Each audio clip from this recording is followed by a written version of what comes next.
Breitbart News chairman Stephen K. Bannon spoke at a fundraiser in Manchester, New Hampshire, on November 9. Mary Schwal map. I get what Steve Bannon was going for.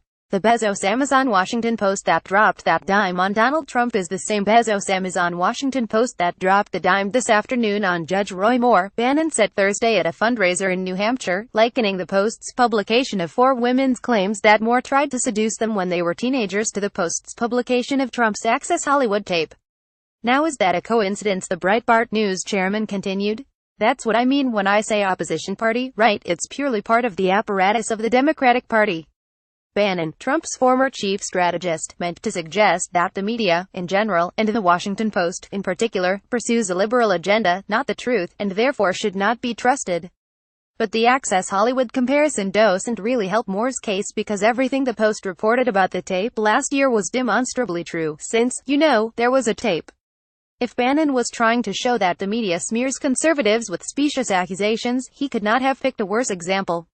Recall that Trump didn't even attempt to deny that he said what the Post reported, remarks about women which included his now infamous boast that when you're a star, you can grab them by the PY. You can do anything. A denial would have been pointless.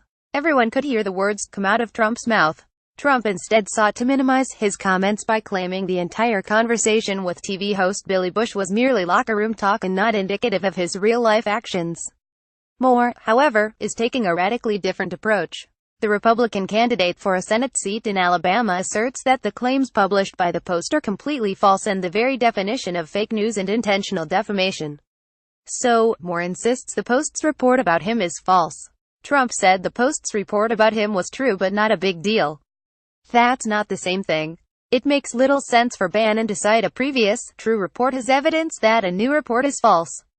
There is one way in which Trump's Access Hollywood tape is a favorable reference point for Moore. Trump went on to win the presidential election, anyway. Perhaps Moore also can overcome a damaging report to win a Senate race in deep red Alabama.